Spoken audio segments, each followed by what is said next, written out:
Welcome to Sunday Rendezvous, the very first Sunday of the month of July. The week outgoing was really shocking to sports lovers all over the world. 3 prominent stars were lost on the same day.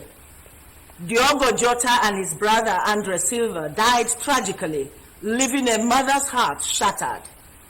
A young bride of 10 days made a widow, and 3 little kids orphaned.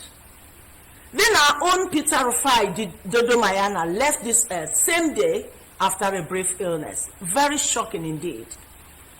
But tonight, we bring you sports that may change your mood. Some are still shocking, but some are entertaining. Just chill out and let's do it together. I am Chiegono Aro. Thanks for joining us. We begin with the news of the day. The changing demographic profile of Nigeria, including population growth and urbanization, have posed significant changes and challenges to social development, planning, and resource allocation. Rapid population growth has strained existing infrastructure, while urbanization has led to increased demand for social amenities. This was the analysis of the elderly who shed light on how these amenities functioned in their time. Comfort Ayim takes us on the journey of colonial and immediate post-colonial Nigeria. Nigeria's journey through colonial rule and its immediate post-colonial era marks a significant period of transformation, particularly in the provision of social amenities like water, roads, libraries, hospitals, schools, and more, primarily designed to serve the interests of the British administration during the colonial era. But after independence, Nigeria faced the challenge of adapting and expanding these amenities to meet the needs of its own citizens. For those who lived through the period, the introduction of schools, hospitals, libraries, and community centers brought about profound changes which reshaped daily life, offering new opportunities for education, healthcare, and societal interaction. The innovation of these facilities in townships reflect a broader societal shift, impacting how people lived, worked, and engaged with their communities. Political actors immediately after independence also tried to the line of the white man in terms of maintaining the infrastructure we had then. They had what was known as the Public Works Department that was charged with the responsibility of maintaining roads, for instance, and other public infrastructures. In terms of the ethical standards, yes, we had very strict ethical standards during the colonial period and soon after the colonial period. I remember in the early 70s, if you are traveling to London, you don't pay up to 40,000 naira. Then going to Lagos about 400 naira by transport. Today, Lagos by road is 60,000, by air is 150, 200,000. Within the bustling in metropolitan areas, the presence of museums which preserved and showcased cultural heritage, theaters, sports areas, and community halls further enriched the social fabric. In terms of rural development, we had rural roads then maintained by the native authorities in collaboration with town unions and community unions. Some of the collections we have here in the museum, it has shown us that our forebears were highly developed, highly civilized. The ones we have seen, the ones we have found, we are trying to use them to recreate, the story, to tell the real story of who we are, what we are, and where we are heading to. While community development bodies played a crucial role in the provision and maintenance of these amenities, fostering a sense of ownership and responsibility among the populace, the sustainability of these initiatives depended on effective maintenance strategies and the allocation of resources. However, the changing demographic landscape of Nigeria, characterized by rapid population growth and urbanization, has presented both opportunities and challenges for social development. While these trends can stimulate economic growth and innovation, they also strain existing infrastructure and resources. The aged have therefore recommended creation of additional states in the southeast, introduction of state police, and funding the national museums, which seeks to highlight the unified force that binds the nation as a people and can diversify the economy of the country. If you look at Igbo now, we are in the northern part of Igbo, and the only two states, Ebonyi and Enugu.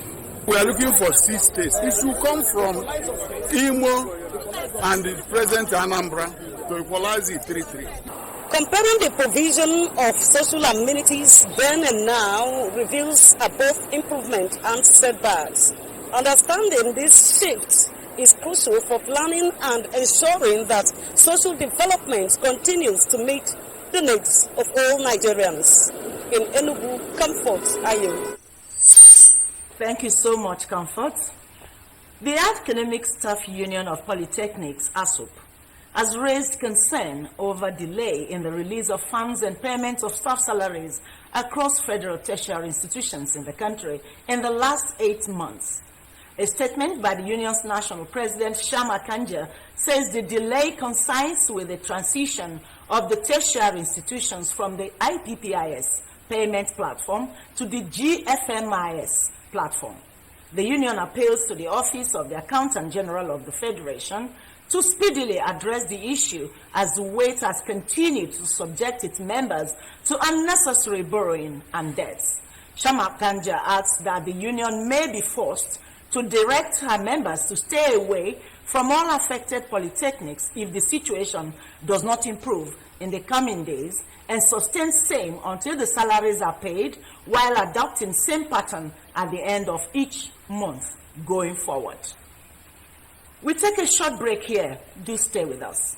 Nathalie Sotal, 47 Exilo Street, Independence Layout, Enugu. A moment at Nathalie's is an experience we'll share forever. A luxurious suite fitted with brand new air conditioners, 42-inch plasma TV, free Wi-Fi, and basebook services. Presented in a serene environment, distinguish us from the others. Our main bar, garden bar, and restaurant give you a wide choice of drinks and delicacies, while our 800 capacity fully air-conditioned hall is the ideal haven for that special event. Nathalie's Hotel swimming pool and gym are available all day, while our live band blesses your ears every Friday and Sunday. Enjoy a whole new world of top-notch hospitality in the cold city. Your security is our priority. We are Nathalie's Hotel, 47 Exilo Street, Brown and Brown, Independence Layout, Enugu. For inquiry, call 0908-273-6086,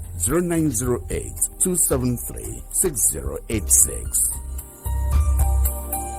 Are you frustrated with travel and logistics plan? Lawfish Travel and Tours Limited is here to serve you. We provide visa assistance, proof of funds, languages classes for easy international work placement, caregiver and social work certifications, both virtual and physical classes. Are you planning a work retreat or school excursion? Do you need to ship goods across the globe? We got your back with our premium cargo services at Akami International Airport in partnership partnership with Nigeria Export Promotion Council, Southeast Regional Office, and Ethiopian Airlines. In Lovefish Travel and Tour Limited, proficiency, efficiency, and professionalism is our watchword. Visit us at number 36 Umoji Street, Independence Layout, Enugu, or call 0706 295 8388. Lovefish Travel, moving dreams, moving you. You're welcome to the Rendezvous segment proper, and our curtain raiser is a story in Enugu here. Honor is said to be given to whom it is due.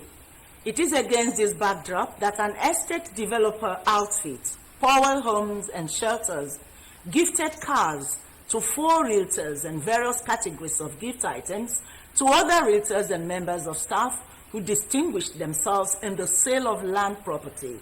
Yukeri Augu, who attended the mid-year Realtors Feast for Sunday Rendezvous, now reports. It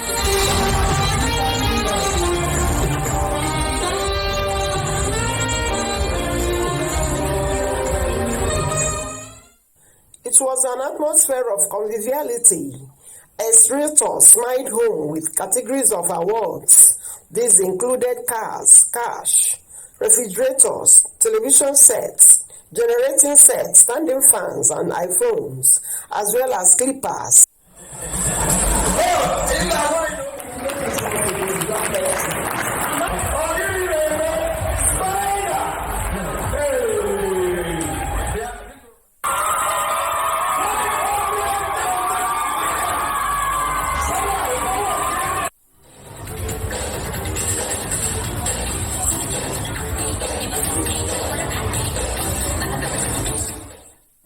The managing director and the brand ambassador of Power Homes and Shelters Limited, Chibuike Emmanuel Onyekachi, and Patience Ozokwo said the reward for hard work is more work, hence the motivation. After all of the hard work is done, we will need to sit down and then have some fun, and reward people for their hard work.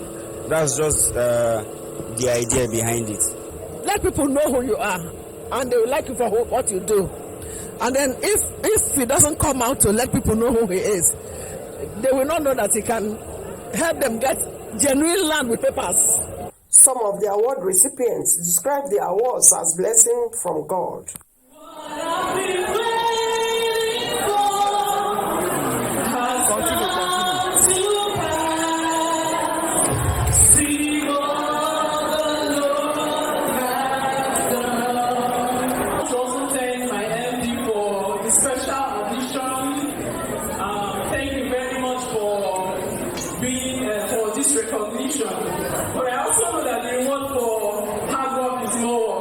Powell is one of the best real estate company in the whole of Southeast Nigeria, and honestly, I would say that they should just keep up with what they are doing. I'm so grateful. Power Homes and Shelters has it as a tradition to reward handsomely realtors and its customers whose performance were outstanding in the sale of land property twice every year.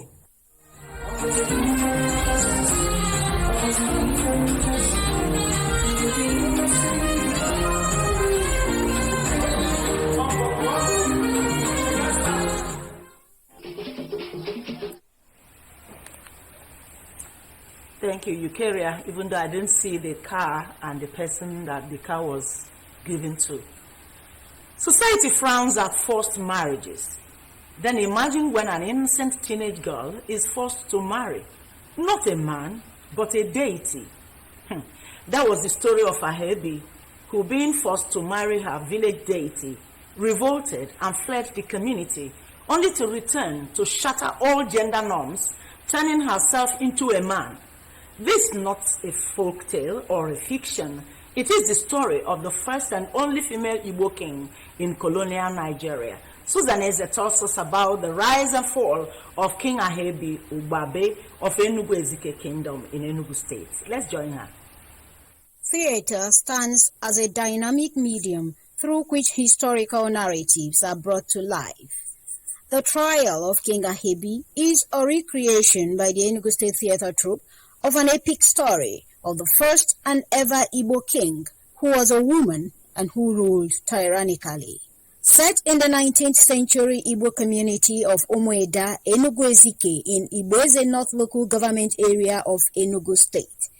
The drama opens with a divination revealing that Ahebi should be married to the deity.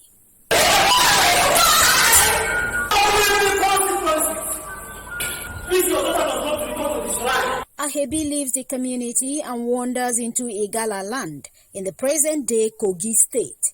Ahebi's life in exile began.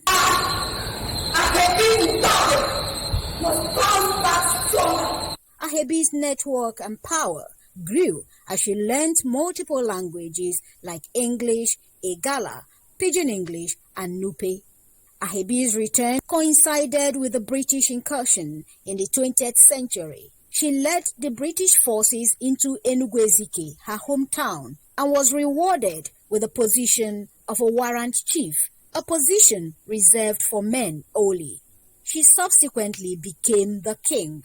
Ahebi asserted herself as a man by having multiple wives and servants, raising children in her own name, creating her own masquerade cult, imposing taxes on the people.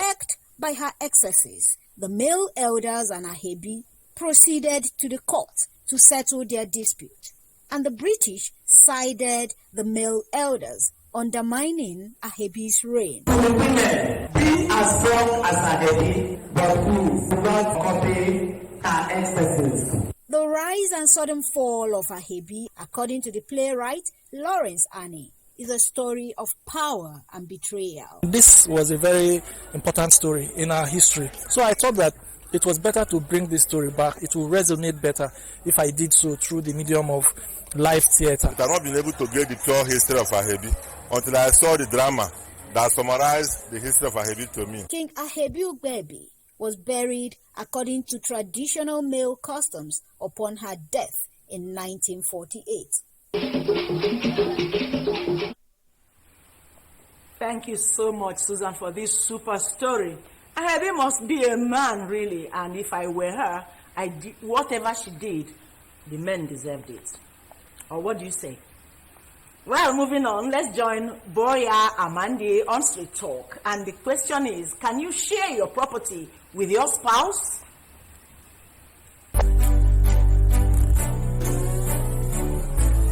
Greetings, viewers. My name is Boya Amandi. For the sake of love, can you transfer your property to your partner? Let's find out.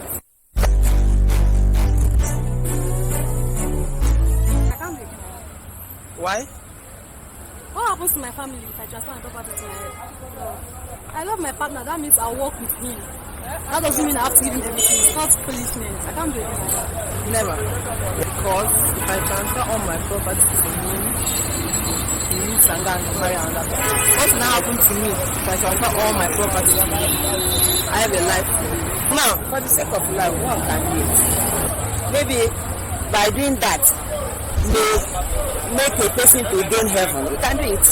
That's my own decision. I can. The reason why we exist is because of love. And God loves us. So I can transfer my property. But basically I might not transfer all. No, I can't. Transfer it to my son's name. No. If you do that, you are creating a problem. Okay. You understand? Probably the inheritors. If you have a partner, you have to decide what kind of partner you have. I don't have a partner, I have a wife.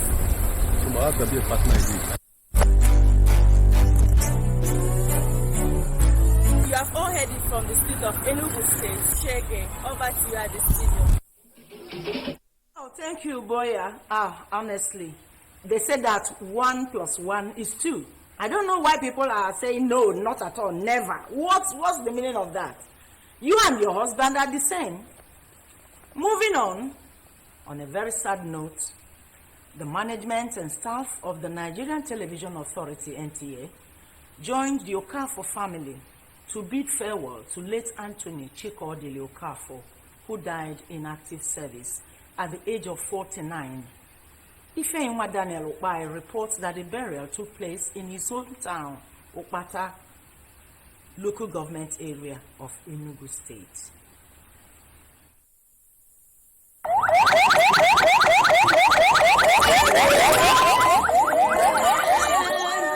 Emotions ran rife as the remains of the late Anthony Okafor were laid to rest.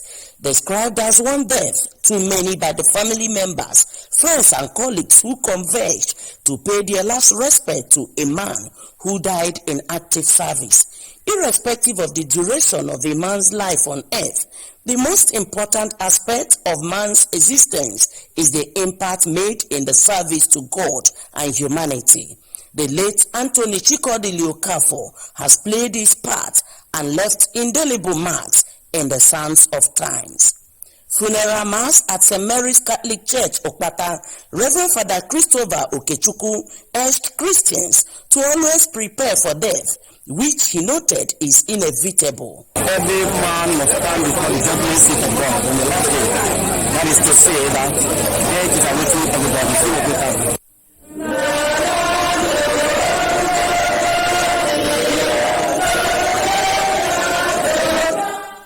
In an emotion-laden atmosphere, the remains of late Anthony Okafor were laid to rest.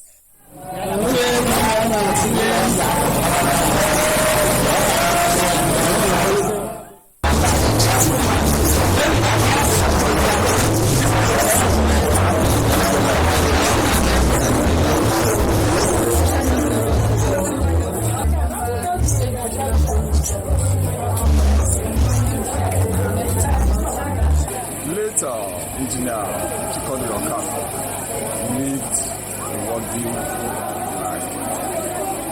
Especially, he made sure that we, the younger ones, achieved our academic aspirations. Very shocked with the feast of men when I had the news. I was very, very shocked.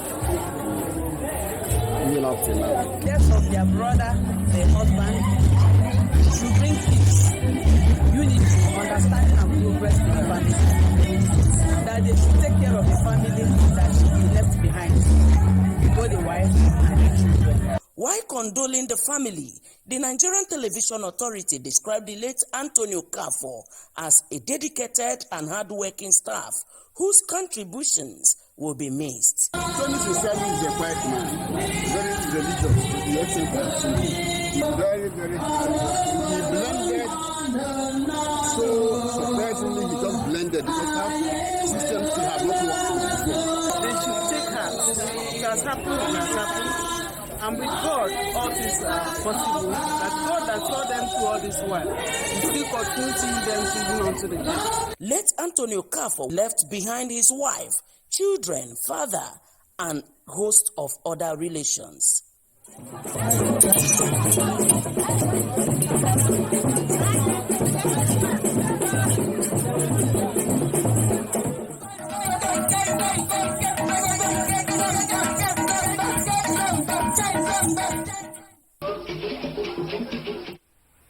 As we bid farewell to Tony Okafor, we ask ourselves, are we prepared? Because nobody knows the date, nobody knows the time. Are you prepared? Are you living your life as if it is the last? Be in peace with man, your fellow man. That is the way forward, because we do not know the time and place. May his soul rest in perfect peace. It is on this sad note that we say goodbye for this week. Join us next Sunday. Let's do it together again. God bless you and good night.